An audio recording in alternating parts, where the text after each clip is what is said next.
everyone, it's Carol Williams with Williams Immigration, and we are back for another edition of Beyond the Soundbite, where every Monday morning we talk about what's hot and what's new and what's going on in U.S. immigration.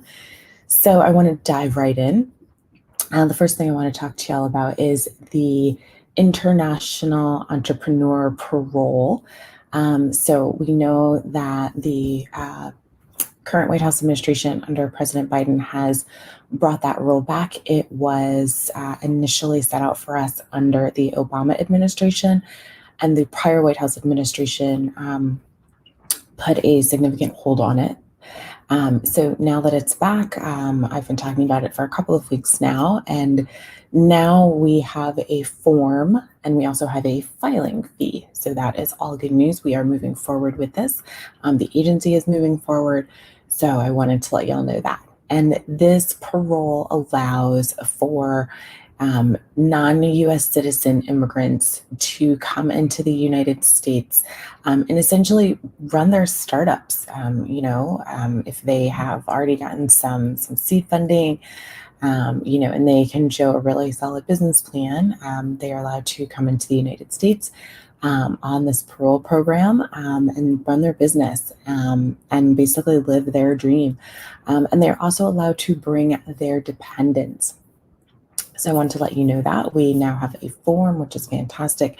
We also have a filing fee. The filing fee, just so you're aware, is $1,200. And there's also an $85 biometric fee. So it winds up being $1,285 for your filing fee and for your biometrics, all lumped into one.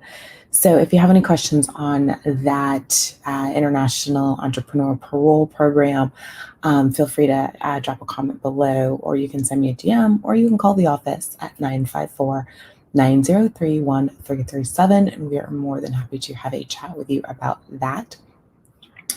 The next thing I want to talk about is we got some really, really great news last week from the Immigration Service. We are going to stop seeing outright denials on cases where no request for further evidence, otherwise known as an RFE, and no notice of intent to deny, otherwise known as a NOID, has been issued. Under the previous White House administration, officers were allowed to simply get a case in if it didn't, have everything that it needed, or if it contained minor errors or even clerical errors, or frankly, just an inadvertent mistake, that it was clear that it was an inadvertent mistake. The prior White House administration allowed for those cases to just be outright denied without even going back to the applicant to ask for additional evidence. Last week, we got notice that will stop happening, that the officers will issue a request for further evidence or even a notice of intent to deny, but we will have the ability now to address some of those inadvertent errors and clerical errors and concerns that in some cases and over the past several years we were not able to address. So that is wonderful, wonderful news. Because when a case is denied, the applicants lose their filing fees and they've got to refile all over again, when in fact we could just issue an RFE or a notice of intent to deny, and we could respond to that fairly quickly and get the officers' concerns addressed. The other thing that came out of USCIS this last week, I should say, is they have clarified for us when we can ask for expedited treatment of applications. So I know that there is a tremendous backlog, and I know that people really want to come into the United States, and they really want travel permission if they're already here, and they really want their work authorization. And the criteria for expedite and requesting expedite has been a little bit hazy and a little bit fuzzy in some cases. So the Immigration Service came out with slightly more updated criteria for that. So we are excited. I personally am excited to see that. It puts a little it puts a little bit more clarity to when it is appropriate to ask for an expedite and when we can reasonably expect the Immigration Service to grant it and how they will look at it. So I'm excited about that.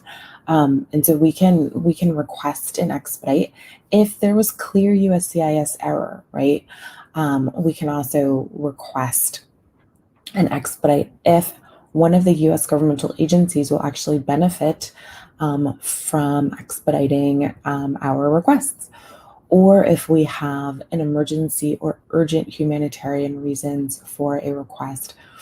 So that is great. So, if you've got a very ill parent overseas, that may fit the need, that may fit under an emergent humanitarian request so that you can go see your loved one in their final moments while they are in the hospital or even in hospice. Another reason that we can request expedited treatment of applications is if there's going to be financial harm to a company or a person. Now, that does not mean that we can wait until the last minute and then say, oh, but we're going to be financially harmed. The Immigration Service has very clearly stated that that financial harm cannot have, they're not going to expedite if you are arguing financial harm, but yet you waited essentially until the 11th hour to file the application. So that is exciting. Another piece of exciting news that came out of the Immigration Service this last week is they have updated their policy guidance. We are now going to start seeing employment authorization documents, otherwise known as EADs. Instead of being issued for 1 year, we're going to start seeing them being issued for 2 years if they are filed as part of a green card application. So part of this, they have said, is to help them reshift their officers and their resources so that they can work on some priority cases. Hopefully, that means if they are getting fewer applications in per year, hopefully this will give them an opportunity to work through the current backlog for EAD cards, which is currently we're looking at about 10 months. And it used to be that the service had to adjudicate those in 90 days. So once the prior administration said you don't have to adjudicate those in 90 days, we've now seen a significant slowdown in getting those EAD cards adjudicated and back out to folks. So hopefully approving the EADs for 2 years will allow for officers to work through the backlog and hopefully catch up. So that would be fantastic if that was the case. The last thing I want to talk to y'all about is coming out of the USCIS Lock Box. The Lock Box is where several different application types are filed, and the Lock Box essentially takes the money. And they process checks, and then they scoot those applications out to whichever, or I should say the appropriate office that's going to ultimately be adjudicating them. Well, last year and up through and including this year, we've had some issues with the Lock Box improperly rejecting applications because they stated that the filing fees provided were incorrect. So USCIS has seen that there were in fact enough cases where applications were improperly rejected. So they are now allowing folks from June 10th, which was a couple days ago, up until August 9 to refile applications if they were rejected between the dates of, let me read this, October 1st of last year and April 1st of this year. If they were rejected solely to the reason being improper filing fees. If that's the case, those cases can now be refiled, especially, and I should say, the $30 bad check fee will be waived if it can be shown that the reason the check was no longer valid was because it was pending for so long. And the mail physically wasn't open, the check wasn't processed, and then the check went bad and the bank dishonored the check, which is a safety mechanism of banks.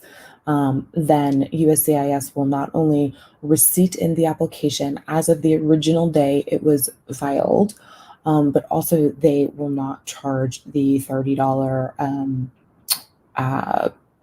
dishonored waiving check fee.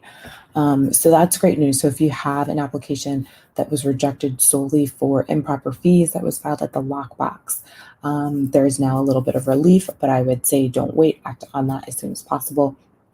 We're now able to refile those up through August 9th of this year. So that is what I have on this Monday morning of Beyond the Soundbite for you all.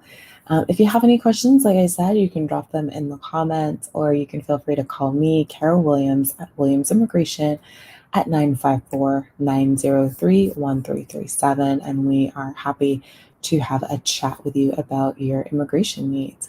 Everyone have a absolutely wonderful rest of your Monday and a great week.